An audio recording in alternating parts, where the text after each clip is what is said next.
요나 이야기는 교회를 다녀 생활이 좀 있는 분들은 꽤나 잘 아는 이야기입니다. 요나라는 선지자가 물고기 뱃속에 들어갔다가 사흘 동안 그곳에 있다가 다시 토해져 나와서 하나님께서 맡기신 일을 비로소 했다. 그런 이야기가 요나 이야기죠. 사람이 물속에 던져졌다가 큰 물고기가 냉큼 삼켜서 그래서 물고기 뱃속에서 3일간 있다가 다시 나왔다. 이게 사실일까요? 아니면 꾸민 이야기일까요? 무엇이겠습니까? 정답은 사실로 몰아가는 것 같죠? 네, 이건 사실입니다. 실제로 있던 사실입니다. 근데 그걸 어떻게 믿을 수가 있을까요? 신앙적으로 보게 되면 하나님을 믿음에 이 일도 믿을 수가 있습니다. 그러니까 신앙적으로 보면 하나님이 이 세상을 만드셨다. 만드신 하나님이 여러 이적을 행하는 일들을 필요에 따라 행하시는 분이신 줄 어찌 믿지 못하느냐. 죽은 자를 살리시는 하나님이신데 물고기 뱃속에 3일 동안 두었다가 그가 나와서 다시 살아가는 일이야. 그거야 그리 어려운 일이 아니지 않느냐. 신앙적인 답변으로는 분명하게 답이 주어집니다. 그러므로 성경을 하나님을 믿고 성경에 기록된 바대로 그것이 역사적 사실인 줄 알고 믿고 나가는 사람에게는 의문이 없는데 오늘 우리가 경험하고 있는 이 세상의 현상에서는 그런 일이 있을 수 없다 싶은 판단을 가지고 성경에 들어와 그것과 맞지 않을 경우 성경을 믿을 수 없다 하는 사람들에게는 믿지 못할 이야기가 되는 겁니다.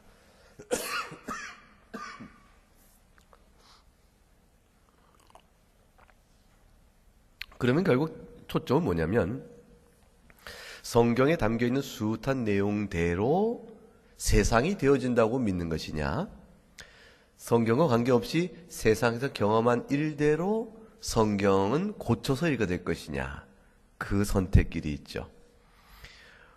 역사 속에서 교회는 적어도 계몽주의라고 말하는 그 시대가 18세기에 오기 이전까지는 성경에 있는 이야기가 역사적 사실이요, 이대로 있는 대로 세상을 이해해야 한다 이렇게 생각하고 신앙생활을 했어요. 근데 사람들이 의문을 갖기 시작한 겁니다.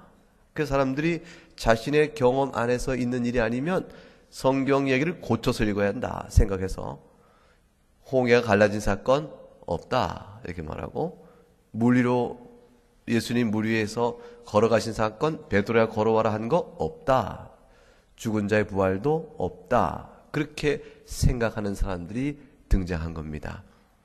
그것이 현대 시대를 지금까지 지탱해 온 거예요. 한 250년 그렇게 오는 동안에 오늘 왜 저 유럽의 교회가 텅텅 비게 되어 있는지 그 이유를 우리가 알게 됩니다. 하나님의 창조를 믿지 않고 하나님이 이 땅에 행하신 특별한 기적의 역사도 믿지 아니하니 그들은 예수님도 믿을 수가 없는 겁니다. 예수님이 십자가에서 나의 죄를 대신 지고 죽으셨다. 이 사실은 어마어마하게 아주 영적인 사실인데 그 사실을 어떻게 믿겠어요? 세상에 누가 누구를 대신해서 죄를 짊어지는 일이 세상 경험에 있습니까? 내가 짊어줄게, 당신 빚진 거 내가 갚아줄게, 돈은 갚아주는 일이 있어도 그거는 상관이 없어요. 사형수의 죽을 생명을 대신 죽는 일들은 이게 되지 않습니다. 이 사람의 죄는 이 사람이 갚아야 되는 것이지 저 사람 무죄한 사람에게 죄값을 물을 수가 없는 거죠. 그래서 금전적 손해는 대신 갚아주기만 하면 됩니다. 누구든지 그 사람 이름으로 갚아주면 문제가 없는 거지만, 그러나 형벌의 죄는 범한 사람이 받게끔 되어 있는 것이죠. 근데 영적으로 보게 되면 예수 그리스도와 우리 사이에 특별한 관계가 있습니다. 언약적 관계가 있기 때문에 그 관계성 때문에 우리 죄도 주님께 넘길 수 있다. 그게 성경의 가르침입니다. 그 관계를 성경을 통해 인정하지 않으면 예수님의 대리 속죄를 믿을 수가 없게 됩니다. 그러면 구원의 길도 닫힙니다. 자기가 원하는 바대로의 보는 바대로의 세상대로 살다가 그냥 죽을 따름이 되지요. 요나의 이야기는 사실입니다. 신앙적 관점에서 사실일 뿐만 아니라 성경에 보니까 예수님이 역사적 사실임을 성경 안에서 증거를 하십니다. 마태복음 12장, 마가복음 8장, 누가복음 11장 세 복음서에 다 나오는데 마태복음 12장 39절 41절에 예수님이 이렇게 말씀하셨어요. 악하고 음란한 세대가 표적을 구하나 선지자 요나의 표적밖에는 보일 표적이 없다 그러셨습니다. 요나가 밤낮 사흘 동안 큰 물고기 뱃속에 있었던 것 같이 인자도 밤낮 사흘 동안 땅속에 있으리라. 심판 때에 니느웨 사람들이 일어나 이 세대 사람을 정죄하리니 이는 그들이 요나의 전도를 듣고 회개하였음이거니와 요나보다 더 큰 이가 여기 있느니라. 예수님은 이 요나의 표적을 듣고서 자신의 죽음과 부활이 역사적으로 반드시 있을 것임을 설명해주는 증거로 삼으셨어요. 그러니까 본인이 죽을 것이요 부활하실 것이 실제로 있을 일이라 이 사실을 말하기 위해서 모든 사람이 다 알고 있는 실제적인 사실을 지목해봐서 이와 같이 이렇게 될 것이다 이렇게 얘기한 것이죠. 따라서 요나의 이야기가 꾸민 이야기면 그렇게 비교할 수가 없는 겁니다. 예수님의 말씀 자체가 요나의 이야기가 사실이듯 내가 죽고 부활할 것도 사실이니라 이렇게 말씀하신 것이죠. 또한 심판날에 니느웨 사람들이 일어나 이 세대 사람을 정죄할 것이라 그랬어요. 그러니까 니느웨 사람들이 일어나서 지금 예수님의 복음의 전파를 천국의 메시지를 듣고도 회개치 않는 사람들에게 나중에 정죄 심판 내릴 때 저들이 우리가 듣지 못해 그렇습니다 이렇게 말할 때 어찌 그들의 변명이 용납이 되겠느냐. 보라 요나의 말을 듣고도 니느웨 사람들이 돌이켰거늘 이 사실에 비추어 저들이 할 말이 없을 것이라 이렇게 얘기하셨어요. 그러니까 이 이야기가 꾸민 이야기면 없는 사실 가지고 어떻게 마지막 종말의 심판 때에 저들을 심판할 수 있겠습니까? 예수님의 말씀은 결국 요나의 일이 역사적 사실임을 증거하고 있는 겁니다. 신앙적으로 그렇고 하나님을 믿음에 요나의 표적에 관한 일도 믿을 것이요 또한 예수님이 그걸 말씀하심에 비추어 역사적 사실임을 의심할 필요가 없습니다. 요나 이야기는 사실입니다. 요나는 오늘 1절에 보니까 아미떼의 아들 요나다 이렇게 나와 있어요. 그 아미떼의 아들 요나다라는 말은 요나의 출생지가 어디며 그 조상이 누군지를 정확하게 아비가 누군지 정확히 밝혀 있는 것이죠. 그것은 이것이 사실에 기초한 내용임을 암시하죠. 요나의 사역은 대략 BC 8세기 그러니까 BC 760년경입니다. 예수님 오시기 이전 기원전 760년경에 있었던 일이에요. 북왕국 이스라엘에서 활동한 선지자요 여로보암 2세 때 활동한 선지자입니다. 이 요나와 함께 활동한 선지자가 아모스 또 호세아입니다. 그러니까 아모스 선지자와 호세 선지자와 같은 시대에 요나도 선지자 활동을 했습니다. 2절에 보니까 그 요나에게 하나님이 이렇게 명령을 주신 겁니다. 요나서 1장 2절 말씀 너는 일어나 저 큰 성읍 니느웨로 가서 그것을 향하여 외치라. 그 악독이 내 앞에 상달되었음이니라. 이렇게 명령을 주셨습니다. 이때 여로보암 2세 때에 북왕국 이스라엘의 위협적인 나라는 북왕국 이스라엘 그 위쪽에 다메섹이라는 도시를 수도로 하는 수리아예요. 지금 시리아죠. 지금 전쟁 한참 하고 있는 시리아가 그 나라입니다. 그리고 그 옆에 약간 북쪽에 아수르가 있고 그 아수르의 수도가 니느웨입니다. 근데 하나님이 이 아수르가 조만간 세력을 확장시켜 북왕국 이스라엘을 침범할 그런 나라예요. 지금은 아수르 위쪽에 다시 전쟁이 있으니까 소란스러워서 아수르가 그것 정비하느라고 이스라엘 아직 손대지 않고 있지만 이스라엘 위쪽에 있는 수리아라는 나라가 약해지고 있고 그 틈을 타서 이스라엘이 점점 힘을 강하게 하고 있어요. 그러나 아수르가 곧 밀어올 그럴 나라입니다. 아주 잔인하고 아주 악독하며 포악스러운 그런 나라로 알려진 그 나라입니다. 그 나라의 수도에 가서 그 니느웨인데 거기 가서 하나님의 심판이 임할 것이라는 경고의 메시지를 전하도록 부름을 받았습니다. 니느웨는 꽤 큰 성이었어요. 큰 성이라고 되어 있죠. 큰 성 얼마큼 컸냐면 동서간의 길이를 딱 따지면 니느웨 성읍의 동쪽부터 서쪽까지가 30km쯤 된다고 합니다. 그럼 얼마큼 큰 것 같아요? 30km쯤 되면은 서울하고 비교해 보면요. 서울의 동쪽 끝에서 서쪽까지의 길이가 얼마나 되냐면 제가 볼게요. 동쪽에서 서쪽까지 강동구 사일동에서 강서구 오곡동까지 번지수가 있습니다만 그건 빼놓고 그때의 서울의 거리가 36.78km예요. 그러니까 동서간의 거리 30km는 꽤 크죠? 서울의 남북간의 거리가 서초구 원지동에서 도봉구 도봉동까지 그 거리가 30.30km입니다. 그러면 이 니느웨 성읍의 크기가 서울보다 동서의 거리는 각각 3km씩 짧지만 36km가 되니까 3km씩 들어왔지만 남북은 30km 거의 같으니까 서울 크기에 거의 방불한 아주 큰 도읍이에요. 이게 BC 8세기, BC 7세기에 중동 지방에 존재했다면 이 아수르라는 나라의 제국의 위용이 얼마나 큰지를 알 수가 있죠. 인구는 얼마나 살았을까 싶은데 그 단서가 요나서 4장 11절에 나와요. 요나서 4장 11절에 가게 되면 하물며 이 성읍 니느웨에는 좌우를 분별하지 못하는 자가 몇 명이요? 12만여 명이요. 그렇게 되어 있죠.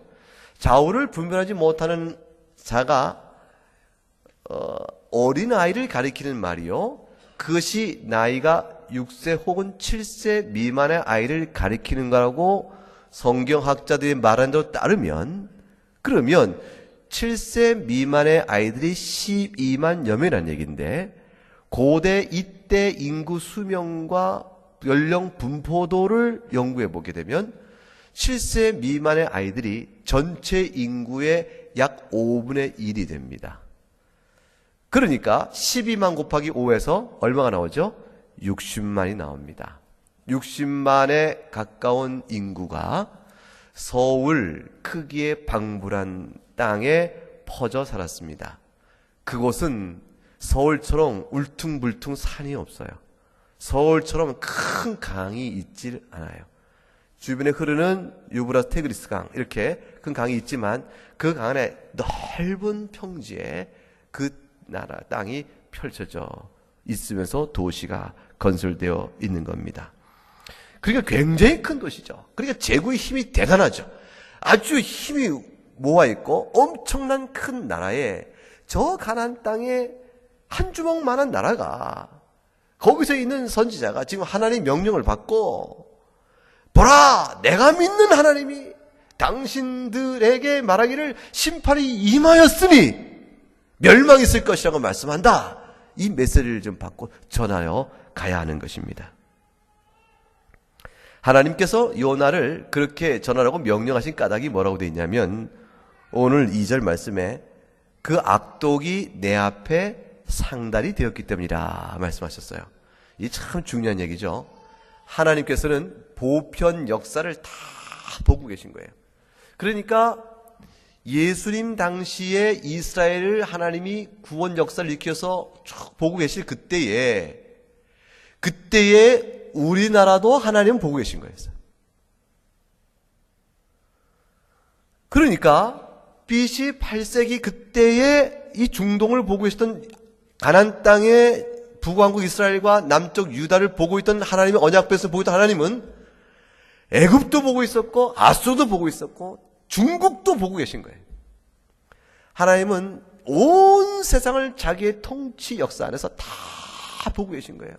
보시면서 각 나라의 악독이 상달되었다는 말처럼 포악이 극에 달아 사회가 큰 악으로 시달려가면 하나님께서는 그 역사 안에서 뒤집어지고 하는 일들을 벌이셔서 사회를 다시 정화시키고 최소한의 인류가 생존해 나가는 질서를 움직이기 위한 끊임없는 손길과 심판과 징계와 오래 참으심의 역사를 계속 해오셨어요.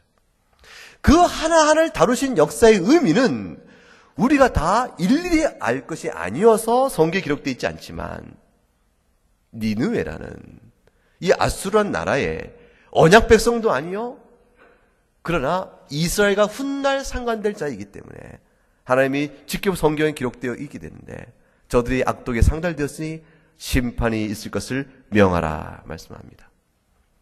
하나님은 결국 가나안의 땅에 제한된 하나님이 아니고 온 지구 역사를 다 다스리고 우주 가운데 벌어지는 별들이 하나 태어나고 죽는 일도 하나님 뜻 가운데 운행되어 가고 있습니다. 이 우주의 어떤 별들의 움직임이 결국은 오늘 우리가 사는 지구에도 영향을 주게 되는 것이죠. 역학적 관계로 조금 연결되어 있기 때문에 그래요. 그러니까 재밌는 말이 있잖아요. 나비 효과. 홍콩에서 나비가 날갯짓한 것이 거기가 어떻게 됩니까? 미국의 서해안 가까이에 가면 큰 해일로 일어날 수 있다. 그게 서로 연결된 관계를 설명하는 좋은 예인데 하나님은 우주를 다 지금 이렇게 붙들고 계심으로 인해서 지구 안에 인류의 생존이 가능토록 보호하고 계신 것이고 이 지구 역사 안에서의 전 역사를 주님이 다 주장하고 계심으로 인해서 주 예수께서 오실 그때의 지구의 역사가 어떻게 각 나라의 세력이 어떻게 될 것인가를 다 움직이고 계신 것이죠. 그 예언적으로 다니엘서 예언한 대로 알렉산더가 등장하고 나라가 쪼개지며 될 그 가까운 역사도 예언해 놓으실 뿐 아니라 일찍이 모세로부터 긴 역사 속에서 하나님께서는 나중에 훗날 주 예수께서 오실 것까지 예언해 놓으시고 전체 역사를 이끌어 가시는 겁니다. 성경은 구원 역사적 초점이 있기 때문에 그 중에 아직 극히 일부의 나라와 관계된 일만 예수 그리스도 오심과 그의 의미가 무엇인가를 풀어주기 위해서 그렇게 모여져 있지만 오늘 니느웨에 그 악이 상달했다는 말을 통해서 전 보편 역사를 다스려가고 있음을 우리에게 말씀해 줍니다. 흥망성쇠가 하나님의 주권 안에 있는 겁니다. 자, 여러분, 요나에게 준 명령 1장 2절의 말씀, 너는 일어나 저 큰 성읍 니느웨로 가서 그것을 향하여 외치라. 그 악독이 내 앞에 상달되지 아니었음이라 하시니라. 이 주신 요나에게 준 이 메시지가 여러분 어떤 메시지예요 지금? 심판과 구원 가운데 어떤 메시지입니까? 심판의 메시지죠. 왜냐하면 악독이 내 앞에 이루어졌다, 내 앞에 상달됐다 하시니까 가서 외치라. 하나님 보시기에 진노하심이 내리실 것이다. 이것은 분명한 심판의 메시지입니다. 이 심판의 메시지를 이 북왕국 이스라엘 선지자 요나에게 하나님이 같이 전하라 했으니까 그 메시지를 갖고 나가는 요나의 마음은 어땠을 것 같아요? 여러분 생각하면 어떨 것 같습니까? 기뻤겠어요? 아니면 불만스럽습니까?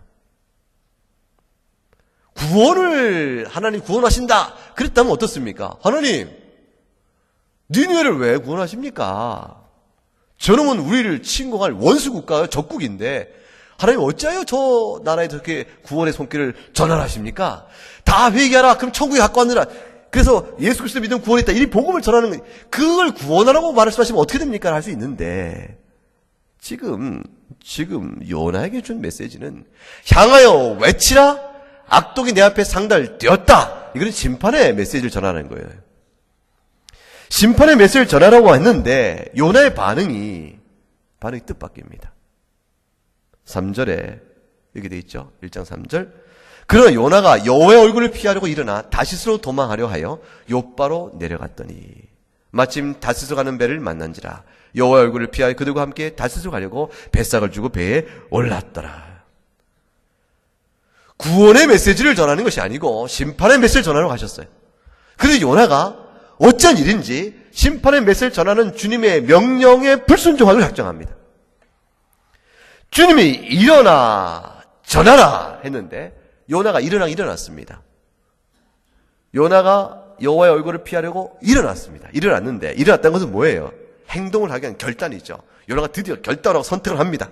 선택을 딱 했는데 그 선택은 순종의 선택이 아니라 불순종의 선택을 하려 했던 것이죠. 묘한 대조가 있죠. 일어나서 전하라 했더니 일어나서 전하지 않고 도망가려고 일어납니다. 하나님의 말씀에 불순종하기로 결단하고 일어난 요나는 다시스로 도망가려고 합니다. 이 다시스가 지금의 스페인에 있는 항구예요. 그러니까 지중해를 거슬려 저 서쪽 끝으로 가려고 하는 겁니다. 서쪽 끝으로 도망가려고 한 저는 가라고 했던 니느웨는 땅으로 북으로 땅으로 올라갈 텐데 배를 타고 바다 끝으로 가려고 했으니까 정반대 위치로 가고자 합니다. 그 목적이 뭐였냐면 여호와의 얼굴을 피하려고 했다. 그렇게 되어 있습니다. 요나가 하나님이 저 땅 끝까지 계신 줄 몰랐을까요? 요나가 저 땅 끝에 가면 하나님이 계신 걸 몰랐을까? 요나가 하늘 위라도 하나님이 계신 걸 몰랐을까? 요나가 바다 끝에 가면 하나님 계신 걸 몰랐을까요? 알죠. 요나 선지자는 그걸 모를 리가 없죠. 그런데 어떻게 여호와 얼굴을 피한다고 거길 갔을까요? 거길 가려고 했을까? 여호와의 얼굴을 피한다는 것은 결국 하나님이 어떤 분인지를 모른다는 것이 아니고 하나님과의 관계의 단절을 의미합니다. 하나님이 어떤 분인지 내가 알겠지만 적어도 하나님이 내게 맡기신 사역은 내가 못하겠어 라는 거예요. 선지자로서 자신이 감당할 책임을 거부해버린 거예요. 하나님이 우리에게 주신 사역들의 책임이 있잖아요. 근데 이게 도저히 내 마음에 합당치가 않은 거죠. 그러니까 상황이 이유가 된 거죠. 그러니까 이 요나가 그렇게 하지 않겠다 하고 작정한 겁니다. 하나님 못하겠습니다. 이건 제 마음에 도저히 할 마음이 안 생깁니다. 제 마음에 용납이 안 됩니다. 하나님 재미가 없습니다. 하나님 이 일은 능력도 안 됩니다. 아니 요나는 지금 능력의 문제가 아니에요. 가서 외치는데 능력이 없겠습니까? 능력의 문제 아니고 할 의향이 없습니다. 제 마음에 불편합니다. 그게 무슨 재미있는 사역을 제가 하겠습니까? 요나의 이유는 그거죠. 사역에 재미도 없고 할 이유도 못 찾겠고 그러니 못하겠다. 주어진 책임에 대한 거부를 하기 위해서 도망가는 겁니다. 책임을 거부하는 겁니다. 그러니까 하나님 얼굴을 피한다는 것은 요나의 선택은 그거였어요. 사역의 거부, 포기, 그 다음에 불인정, 저항. 그것이 소극적 의미에서 요나가 하나님께 원망의 소리를 내놓지 않아요. 하나님 어찌 그렇습니까? 논쟁하고 하나님께 대항하고 그럴 수 있습니까? 막 그러지 않아요. 왜 그럴까요? 요나는 하나님 나름대로 아는 거예요. 하나님은 명하셨으면 하실 뿐이지 그거 논쟁한도 하나님 마음 바꿀 수 없을 거야. 싶어서 요나의 선택한 방법은 뭐였냐면 결심하고 하나님과 얼굴을 보지 않겠다 하는 거였어요. 그게 도망하려라는 표현입니다. 도망하려 하여 욥바로 내려가다. 이 도망하려 하는 말의 표현이 갖고 있는 이 색깔이 있어요. 맛이 그림처럼 그림이 있는데 이 그림이 뭐냐면 몰래 막 서둘러서 그러니까 남이 보기 전에 얼른 짐을 꾸려. 그래서 짐을 막 꾸려가지고 야반 도주하듯이 그렇게 도망하는 표현이 도망하려 말이에요. 그러니까 요나가 하나님이 보고 자기를 하나님께 들킬까봐, 마치 그런 것처럼 하나님께 들킬까봐 몰래 언론은 막 짐을 꾸립니다. 꾸려가지고 얼른 보이지 않게 막 도망가는 모습. 뭐가 같냐면 일찍이 야곱이 도망가죠. 외삼촌 라반의 집에서 떠나기로 작정한 다음에 어때요? 아내 둘, 라헬과 레아 데리고 식솔 데리고 다 떼고 얼른 가지 않습니까? 그때 갈 때 도망가다가 똑같은 단어예요. 그 뉘앙스가 그 다음이 담겼어요. 그러니까 야곱이 외삼촌 라반의 눈을 피하여 얼른 꾸려가지고 도망을 가듯이 요나가 하나님의 얼굴을 피하여 그렇게 도망을 갑니다. 혹시라도 하나님께서 길을 막으면 어쩔까 싶어서 서둘러 가는 거죠. 그런데 가다 보니까 욥바라는 항구를 딱 갔는데 배가 탁 있는 거예요. 어디로 갑니까? 다시스 행. 이게 흔하게 있는 배겠습니까? 먼 거리 가는 배인데 그게 뭐 가까운 배처럼 통통통통 항상 가자마자 있는 배는 아니잖아요. 정해진 스케줄에 따라 있는 배일 텐데 딱 맞게 올라가자마자 떠나는 배가 있는 겁니다. 자리가 비어 있지요. 얼마나 형통한 일인지. 만사 형통입니까? 하나님이 기뻐하시는 일일까요? 절대로 그렇지 않다는 것을 우리가 알죠. 하나님의 뜻을 거슬려 도모할 때도 일이 술술 풀린다 싶을 때가 있습니다. 내가 하나님이 주신 책임을 안 하겠다라고 말할 때도 술술 풀리는 것처럼 될 때가 있어요. 조심해야 합니다. 그것은 하나님이 기뻐하셔서 그런 것이 아니고 하나님이 때를 두고 내버려 두고 계신 거예요. 뭐를 깨달기 위해서? 요나를 완전히 뒤집어 깨우칠 그 계기를 만들 때까지 내버려 두고 계신 겁니다. 하나님이 시선을 떼고 계신가요? 아니죠. 하나님이 잘 보고 계시죠. 어디로 내려갔습니까? 욥바로 내려갔다. 이 요나가 간 곳이 높은 데서 낮은 곳으로 내려간 것입니까? 내려갔다는 말을 써요. 사마리아가 수도니에요. 수도니까 수도에서 지방으로 한 곳 내려가니까 내려갔다라는 표현을 쓴 것 같아요. 또 실제로 해안지대니까 고원지대보다는 낮겠죠. 내려갔다는 말이 됐겠죠. 근데 의도적 표현입니다. 문학적 표현이 담겨져 있어요. 다시스로 바로 가는 배를 만났는데 여호와 얼굴을 피하여 그들과 함께 다시스 가려고 배싹을 주고 배에 뭐가 됐습니까? 올라갔더라 되어 있습니다. 근데 올랐더라의 단어와 내려갔더라는 단어는 서로 다른 뜻을 갖는 반대 단어잖아요. 근데 히브리어 원어는 공교롭게 똑같은 단어입니다. 그리고 똑같은 단어의 본래 뜻은 내려갔다가 맞습니다. 따라서 뱃삭을 주고 배에 올라 내려갔다 해. 배에 타서 내려갔다 해. 그 말 그대로 스텝 다운이에요. 내려갔다 해. 배에 타서 내려갔느니라. 이 말은 욥바에 내려가 배에 내려가 5절 말씀. 요나서 1장 5절 말씀에 보게 되면 5절 말씀 뭐가 나오면 보세요. 5절에 보게 되면 사공들이 두려워하여 각기 자기 씨를 부르고 또 배를 가볍게 하려고 그 가운데 물건을 바다에 던지냐. 그러나 요나는 배 밑층에 어떠죠? 배 밑층에 내려갔더니 또 내려갑니다. 내려가죠? 또 내려갑니다. 근데 2장 6절에 가게 되면 물고기 뱃속에 들어가서 요나가 찬송하며 기도할 때 2장 6절에 내가 어디까지 내려갔다 되어 있죠? 산의 뿌리까지 내려갔다. 산이 있으면 산의 땅속에 산 뿌리가 얼마나 깊겠어요. 그 깊이 밑에까지 내려갔다라고 말해요. 이건 이 짧은 요나서 안에서 의도적인 문학적 표현입니다. 내려가 도망갔는데 일어나서 하나님의 얼굴을 피하여 도망갔는데 도망가는 것은 결국 하나님 그 높고 하늘에 계신 하나님께 오르고 또 올라 죽기로 향하여 나가지 아니하고 죽기로 얼굴을 피하여 내려갔다는 표현이에요. 하나님께서 멀어짐에 대한 표현입니다. 그것이 뭘 뜻할까요? 요나의 죄가, 불순종의 죄가 점점 나락으로 깊어져 가고 있음을 뜻하는 거예요. 하나님께 향하여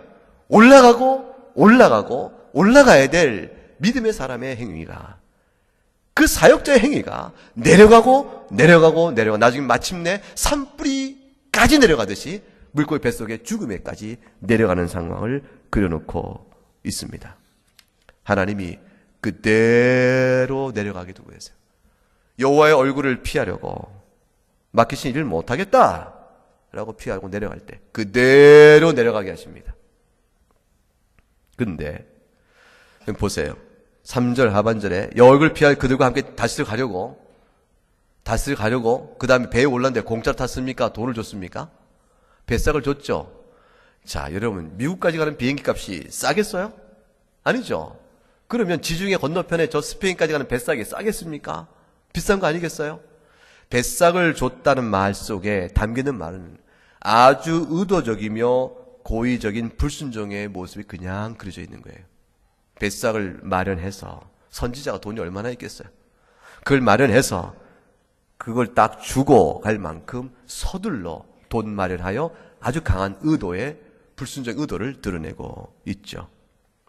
하나님이 요나를 향한 징계매를 드실 때 요나는 결코 핑계할 수가 없는 겁니다. 네가 한 일이 네가 결심한 일이 아니었느냐? 네가 작정한 일이 아니었느냐? 네가 때를 기다릴 일이 아니었느냐? 네가 스스로 결정한 일이 아니냐는 고의성에 대한 정확한 지적을 하나님이 그 행태를 들어서 드러내주고 있는 거죠. 뱃삭을 주고 배에 올랐다는 말, 이 한 줄 속에 요나는 자신이 한 행태에 대하여 핑계할 수 없음을 그대로 드러낸 겁니다. 하나님 마지막 날 심판하실 때요, 믿는 우리들의 불성실의 태도도 우리의 태만과 나태와 거부와 싫은 것을 판단하실 때도 우리의 모든 행동을 핑계할 수 있게끔 그때그때 다 증거를 드러내신다고요. 네가 이래도 아니냐? 이러면 어떠냐? 마찬가지로 죄인들을 심판하실 때 핑계할 수 없습니다. 뱃삭을 주고 배에 올랐더라, 이 한 줄의 말에 그 내면의 성정을 그냥 다 드러내는 거예요. 자, 문제를 풀어보십시다. 도대체 요나는 하나님의 선지자요, 특별히 부원받아서 기름 부어 세운 종인데, 기름 부어 세웠으면 언약 백성을 향한 책임이 얼마나 커요? 그가 하나님이 특별한 목적성을 갖고 세운 거 아니겠어요? 그런데 그 사람이 어떻게 자기 사역을 책임과 그걸 망각하고 여호와의 얼굴을 피하여 도망가려고 했을까요? 어떤 말로 자신을 정당화하려고 했을까? 자, 요나가 하나님 앞에서 자기의 행동에 대한 이유를 설명할 구실을 갖고 도망갔겠어요? 아니면 아무 이유도 없이 도망갔겠어요? 이거 물어보나 마나다 질문이 그러네. 나름대로 이유를 갖고 도망갔겠죠? 하나님이 훗날 자기를 불러서 요나야, 너 왜 그랬느냐? 이렇게 물으면 하나님께 자기가 할 말을 마련했을 거라고요. 내가 물으시면 이렇게 대답할 것이다, 내가 이렇게 말할 것이다, 이 이유를 갖고, 그렇기 때문에 나는 절대로 하나님의 말 순종할 수 없어. 그리고 그냥 물으신다면 난 이 이유로 주 앞에 나를 변명할 거야. 이유가 있었겠죠. 그 이유가 도대체 뭘까요? 요나는 도대체 왜 도망갔을까요? 그게 오늘 본문에서 알아야 될 설교 주제입니다. 적용의 이유가 나옵니다. 열왕기하 14장 25, 27절 살피면서 요나에 관한 또 다른 본문이 나오는 것이 성경 유일하게 이곳입니다. 예수의 말씀은 신약 본문에 인용 말고, 이스라엘 하나님 여호와께서 그의 종 가드 헤벨 아미떼의 아들 선지 요나를 통하여 하신 말씀과 같이 여로보암이 이스라엘 영토를 회복하되 하만 악에서부터 아라바 바다까지 하였으니, 이때 여로보암은 여로보암 2세입니다. 26절에 이는 여호와께서 이스라엘의 고난이 심하여 매인자도 없고 노인자도 없고 이스라엘 도울 자도 없음을 보셨고, 여호와께서 또 이스라엘 이름을 천하에서 없이 하겠다고 아니하셨으므로 여호와스의 아들 여로보암의 손으로 구원하심이었더라. 여호와스의 아들 여로보암 2세의 손으로 구원하셨습니다. 이스라엘 빼놓고 여로보암이라는 겁니다. 이름이 똑같지만 부왕국을 세운 여로보암과 달리 여로보암 2세입니다. 요나를 통해서 하나님이 여로보암 2세에게 메시지를 전하게 하셨어요. 근데 그 메시지는 어떤 거였냐면 영토를 확장시켜주겠다, 그런 메시지였어요. 여러분, 여로보암 2세는 선한 왕이 아니라 아주 악한 왕입니다. 여로보암 2세는 하나님 보실 때 우상 숭배를 아합 시대만큼 번성시켰던 아주 악한 왕이에요. 그냥 하루라도 살려두기 역겨운 왕이었어요. 자, 그러면 여로보암 2세 때 아모스 선지자가 활동했다고 생각했어요. 호세아가 활동했다고 했습니다. 여러분, 지금 우리가 아모스, 호세아 다 읽고 있는 중이잖아요. 그렇죠? 호세 다 읽었어요. 그럼 호세 아모스 때 얼마나 하나님이 그들 통해서 이스라엘에 대한 죄악성에 대한 심판의 메시지를 보냅니까? 그 호세아 속에 담겨있던 얼마나 하나님의 심판의 메시지, 아모스에서 이스라엘 타락상, 부패상에 얼마나 많은 경고. 그러면 요나의 일 통해서 여로보암 2세에게 복음을 말씀을 전하라 했을 때 요나 입에 터져나온 여로보암 2세를 향한 메시지는 역시 똑같이 아모스의 메시지요 호세의 메시지처럼 심판의 메시지여야 하잖아요. 그렇죠? 그런데 열왕기상 14장에 나온 말씀의 요나의 메시지는 전혀 엉뚱하다니까요. 그게 뭐라고 돼 있냐면 다시 25절 올라가 보세요. 다시 25절 방송실 25절 그렇지. 여로보암이 이스라엘 26절 여로보암이 이스라엘의 고난이 심하여 매인자도 노인자도 없고 이스라엘 도울 자도 없음을 보셨고 27절 그 다음에 이스라엘 외에 천하에 없이 하겠도 아니하셨으므로 다시 25절 올라가면 그리하여 하나님께서 선지자를 통해 하신 말씀과 같이 그 다음 그렇지 이거죠. 여로보암이 이스라엘 영토를 회복하되 하맛 어기서부터 아라바 바다까지 하였다. 이거는요 이스라엘 북왕국 이스라엘의 영토의 최대치입니다. 북쪽에 하맛이면 위에 수리아와 땅과 최북쪽 영토 접경이에요. 우리나라가 중국과 영토를 통일되는 한국을 통해서 중국과 영토의 경계를 우리가 놓기를 원하는 우리 마음의 이상적 경계는 어디입니까? 두만강, 압록강입니까? 그 위에 간도 땅까지 다 포함하는 땅입니까? 간도를 다 갖고 싶죠? 우리 땅이었었으니까. 그게 우리의 이상적 경계이지 하맛 어기가 그거예요. 하나님이 거기까지 땅을 주겠다 하셨던 거예요. 남쪽에 아라바 바다, 이거는 밑에 남유다에 있으니까 더 내려갈 수 없는 지금 이스라엘의 사해바다에 있는 그때까지가 주겠다는 거예요. 그러니까 북왕국 이스라엘 땅은 최대치 넓어진 거예요. 그 메시지를 지금 누굴 통해 준 거예요? 요나를 통해서 준 거예요. 여로보암 왕이 어떤 왕에도 불구하고 그렇게 악한 왕에도 불구하고 하나님 도대체 왜 그랬을까요? 여로보암 2세가 그렇게 악한 왕임에도 불구하고 왜 요나를 통해서 그런 메시지를 주었을까요? 그것은 방금 읽었던 열왕기상 14장의 답이 나오길 뭐냐면 이스라엘 백성이 매인자나 노인자나 할 것 없이 전부 다 불쌍하게 되었다 그거였어요. 노예이건 자주자건 말할 것 없이 전부 불쌍한 처지가 돼서 하나님이 이것도 내 백성인데 10지파가 여기 있는데 이들의 고난과 고통을 내가 그냥 볼 수가 없구나 싶어서 불쌍히 여기시는 마음에 여로보암 2세는 극악스러운 왕이지만 백성을 불쌍히 여겨서 여로보암 2세 통치 때 땅을 넓혀 물자를 풍요로운 국가로 번영시켜 주십니다. 그게 이유였어요. 요나가 하나님이 어떤 분인가를 한 거예요. 요나가 자기 서역을 통해서 비록 북이스라엘이 아모스 자기 동료 선지자 호세아가 전한 메시지처럼 영적 타락하고 극악스러운 형편으로 되어 있지만 그에 불구하고 하나님께서 아직까지 북이스라엘을 그대로 참으시면서 그에 불구하고 그들에게 선을 베푸시는 분이심을 요나는 너무 잘한 겁니다.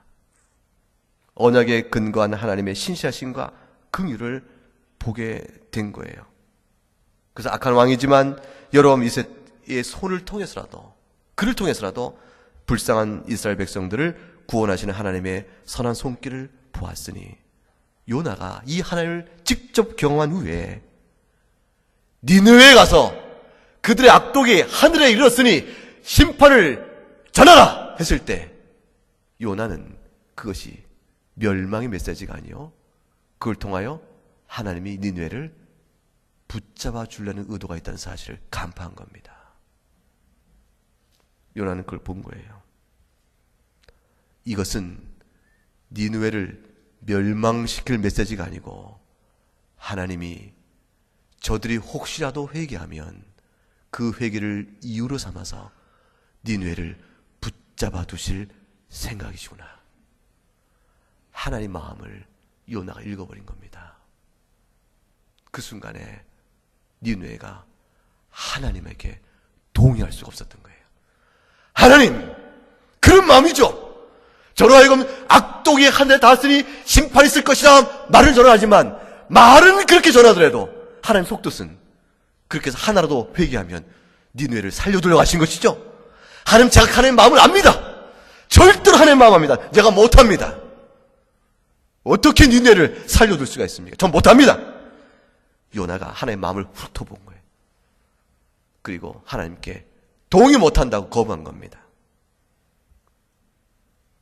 하나님 뜻을 이해할 수 없었던 거죠. 하나님 앞에 동의 못한 겁니다. 그래서 요나는 불순종을 결단하여 선택한 겁니다. 그 많은 신학 지식과 그 많은 사역의 부르심의 선명성에 불구하고 생각이 거기에 미치자 여호와의 얼굴을 피하려고 한 것입니다. 우리는 어떻게 해야 될까요? 여러분은 어떻게 하시겠습니까?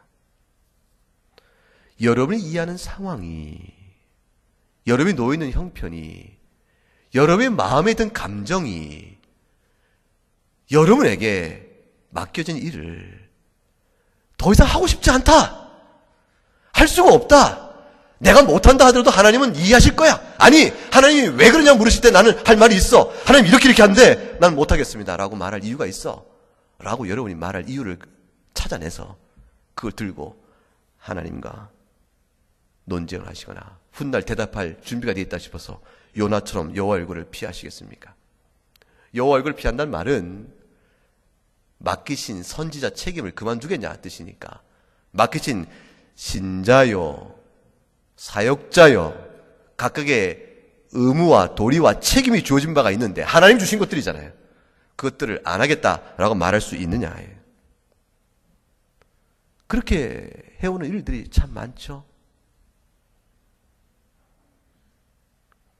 하나님의 뜻을 다 알고 순종하는 것이 아닙니다. 여러분, 선교지 나가는 선교사가 죽음의 땅으로 간다고 했을 때 다 알고 갑니까? 하나님의 뜻을? 오늘 10년, 20년 준비해서 고작 한 달서밖에 사용 못하고 죽게 되는 일이 있을 때 20년 세월의 준비를 하나님께 따지겠어요? 우리가 그렇게 해서 인생을 삽니까? 우리의 믿음 생활이 그런 겁니까? 예수님의 생애가 30년 동안 아무것도 안 한 채 있어요. 그리고 겨우 3년 사역하시고 십자가에 죽으십니다. 6년 했으면 어땠을까? 9년 했으면 어땠을까? 예수님 사역 3년을 놓고 하나님의 지혜를 탓하겠습니까? 아니 120명도 모은 아니고 겨우 12명 제자, 그것도 한 명은 배반자가 돼버린 그 열매 없는 사역? 이게 고작 이겁니까? 라고 예수님 사역 놓고 하나님께 지혜로움을 따지겠어요? 아니, 하고 싶지 않아요. 할 마음이 없습니다. 상황이 아니잖아요. 이 말로 하나님이 따질 수 있을까요? 우리가 하나님께 무엇으로 논쟁하고 설명을 하며 주 앞에 서겠습니까? 중요한 것은 지금 왜 이것을 내게 하라고 하실까? 나는 할 수 없다고 생각하는데, 나는 거부의 이유가 있고 난 그렇게 안 할 이유가 더 있는데, 감정적으로, 의지적으로, 논리적으로 이런 이유가 있는데 상황이 또 아닌데 라고 말하시는 많은 이유가 더 적으십시다. 그 많은 이유를 따져 하나님 뜻을 바라보고 하나님 나를 설득시켜야 하는 것도 아니고, 그리고 생각해보면 내 마음도 기쁘고 내가 이성 생각해보니까 아 그렇게 하는 게 맞아 싶고 내 의지도 그렇게 가고, 그래서 비로소 아 그러니까 하나님 뜻에 순종하겠습니다 그렇게 해서 하는 것도 아닙니다. 주의 뜻의 순종은 하나님의 지혜로움과 선하심을 믿고 하는 겁니다. 우리는 다만 무엇만 바라보죠? 하나님이 맡기신 일 또는 우리에게 원하는 뜻인 계명, 그 뜻만 분명히 하려, 아 이게 주님께서 기뻐하신 일이다. 그러면 내 감정도, 내 의지도, 내 논리도, 내 상황도 그럼에도 불구하고 순종해 나가는 것이 믿음입니다. 그게 착하고 충성된 종입니다. 충성되다는 것은 신실하다는 거잖아요. 신실하다는 것은 난관이 있어도 신실한 것이죠. 주인이 시켰는데 어렵다고 안 해. 그 신실한 신자겠습니까? 우리 신앙생활이 그런 겁니다. 믿음의 길을 가다가 조금 어려움이 생기면 믿음을 접습니까? 믿음은 안 접지만 신자로서의 도리는 안 합니까? 아니잖아요. 아니잖아요. 사역자인 선지자인 요나의 일은 거창한 사역이고 우리의 믿음의 일반 일은 작은 일이니까 비교가 안 됩니까? 원리는 똑같습니다. 믿음이란 상황이나 내 안을 보는 게 아닙니다. 믿음이란 하나님의 지혜와 선하심을 믿고 순종하여 그냥 가는 것이 믿음입니다. 그것이 신실성이요 착하고 충성된 종이 되는 것입니다. 같이 한번 우리의 형편을 돌아보면서 한번 기도하겠습니다. 이 시간에 각각 자신의 형편을 돌아보면서 하나님 믿음의 결단과 새로운 각오 있게 하옵소서. 한 2분 정도 적용 기도를 한번 하도록 하겠습니다. 하나님 아버지,